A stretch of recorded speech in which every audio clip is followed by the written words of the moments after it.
ఇది పిరమిడ్ గోశాల. ఇది తెలంగాణలో మొట్టమొదటి గోశాల అన్నమాట. ఇది ఎక్కడా లేదు తెలంగాణలో. ఎందుకోసం అంటే మనుషులు పిరమిడ్లో ధ్యానం చేస్తే ఎక్కువ శక్తిని తీసుకుంటారు. 3 ఇంతల శక్తి ఎక్కువ వస్తుంది. బయట ఒక 3 గంటలు ధ్యానం చేస్తే ఎంత ఎనర్జీ తీసుకుంటారో పిరమిడ్లో కూర్చుంటే 1 అవర్లోనే అంత శక్తి తీసుకుంటారు. కాబట్టి మనుషుల కంటే ఎక్కువ ఆవులకు ఇచ్చే పాలతో నెయ్యి తయారు చేస్తే మంచి ఇమ్యూనిటీ పెరుగుతుందని ఇక్కడ పిరమిడ్ గోశాల కట్టించాం. మాది హైదరాబాద్ బొమ్మకంటి పద్మ అని పిరమిడ్ గోశాల కట్టింది. సిద్దిపేట అందరినీ కలిపి కట్టించింది. 2014లో కట్టారు. కట్టిన తర్వాత 19 వరకు నడిచింది పిరమిడ్ గోశాల నడిచింది.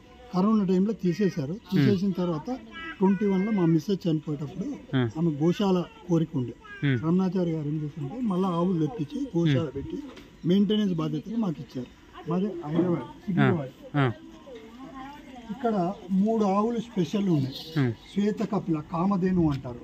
కను రెప్పలు, మూతి, నాలుక, కొమ్ములు, చెవులకుండ వెంట్రుకలు, కాళ్ళ గిట్టలు అన్నీ కూడా వైట్గా ఉంటాయి. కొన్ని లక్షల్లో ఒక ఆవు ఉంటుంది. దీని ప్రాముఖ్యత ఏమిటంటే మన కోరికలు కానీ ఆరోగ్యం బాగుండాలన్నా దానికి పూజ చేసుకుంటే చాలా మంచి జరుగుతుంది.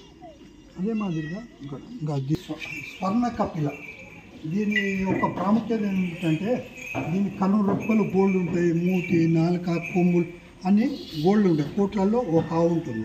దీనికి ప్రాముఖ్యత ఏంటంటే దీనికి పూజ చేసుకుంటే మన సంపదలు కలగాలంటే దీనికి పూజ చేసుకోవచ్చు. అయ్యవారిని అష్టాదశ శక్తిపీఠంకి వెళ్ళొచ్చి పూజ చేపిస్తారు. శ్యామ కపిల, ఏదైనా దోషాలు అడ్డంకులు ఉంటే దీనికి కలిసి పూజ చేసుకోవచ్చు. మేమేం చేస్తున్నామంటే అందరూ ఒక్కొక్కటి కాకుండా 3 ఆవులకు పూజ చేసుకునే సదుపాయం కల్పించాం. ఒక ఆవుకు 516 ఉంటే 3 ఆవులకు 1500 చిల్లర అవుతే అలా వద్దు అని ఇష్టం వచ్చినంత ఇవ్వచ్చు అని ఇక్కడ కాన్సెప్ట్ పెట్టాం. అదే మాదిరిగా ఇక్కడ ప్యూర్ నెయ్యి దొరుకుతుంది. ఈ దాలి అంటారు దీన్ని. పూర్వ పద్ధతిలో దాలి, ఇప్పుడు పాలు లేవు అలా పాలు పెట్టి ఆవు పిడికలు పెట్టి 12 గంటలు వేడి చేస్తే అట్టు లెక్క అవుతుంది పాలు. ఆ పాలను పెరుగు తోడు పెడతాము. ఆ పెరుగును చిలికితే వెన్న వస్తుంది. వెన్న నుంచి నెయ్యి వస్తుంది. ప్యూర్ ఉందండి.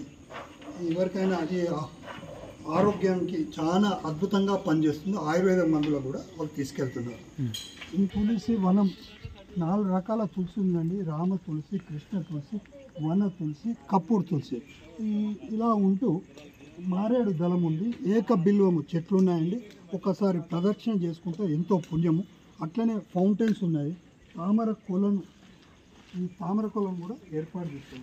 లైట్స్, ఎవరైనా చిన్నపిల్లలు వస్తే 1 గంట అర్ధ గంట సేపు మెడిటేషన్ చేస్తూ కూర్చునేటట్టు ఏర్పాటు చేస్తాము. ఈ కృష్ణాష్టమికి కృష్ణుని గుడి కూడా కడుతున్నాం. రాధాకృష్ణులకి గోమాత ఎప్పుడైపోతుంది? ఈ కృష్ణాష్టమి ఆగస్టు 28కి ఓపెనింగ్ అవుతుంది. ఇది 100 ఎకరాలు ఉందండి. ఇది కేవి రమణాచారి గారు చైర్మన్. ఆయన అడ్వైజర్ ఆఫ్ తెలంగాణ గవర్నమెంట్లో ఉండేను. 100 ఎకరాల్లో ఆనంద నిలయం ఉంది. వెంకటేశ్వర స్వామి టెంపుల్ ఉంది. వెనుకకు వస్తే అనాథ పిల్లలు ఉంది ఆర్ఫనైజ్. తర్వాత సత్యసాయి ఇంటర్ డిగ్రీ పీజీ అమ్మాయిలకు free education with hostel facility కూడా ఉంది. అట్లాగే మన సిద్దిపేట వాస్తువులు అష్టాదశ శక్తిపీఠం కట్టించారు. అందరి ట్రస్ట్ నుంచి కట్టించారు. ఇది ఒక గోశాల. ఇలా జరుగుతూ ఉన్నాయి కార్యక్రమాలు.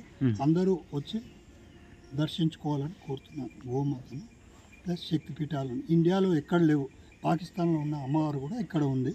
శక్తిపీఠాలు మొత్తం 18 శక్తిపీఠాలు, వినాయకుడు, పార్వతి, సుబ్రహ్మణ్య స్వామితో సహా అన్నీ ఉన్నాయి. చూడవలసిన ప్రత్యేక గుడి. ఈ ఆనంద నిలయం అంటారు. కొండపాక గ్రామము. మనము కొమరవెల్లి కమాన్ దగ్గరికి దిగి బస్సులో వస్తే దానికి కొంచెం ముందు వస్తే హోటల్ 1 అని ఉంటుంది. దానికంటే కొంచెం 500 గజాలు ముందు వస్తే ఆనంద నిలయం అని లెఫ్ట్ సైడ్లో, హైదరాబాద్కి వెళ్ళి వస్తుంటే లెఫ్ట్ సైడ్లో, సిద్దిపేటకి వెళ్ళి వస్తుంటే రైట్ సైడ్లో ఆనంద నిలయం అంటుంది. దాని లోపలికి వస్తే ఇంత పుణ్యక్షేత్రం ఉంది. కావాలంటే ప్రతి ఒక్కరు కూడా దర్శించుకోవాలని కోరుతున్నాను.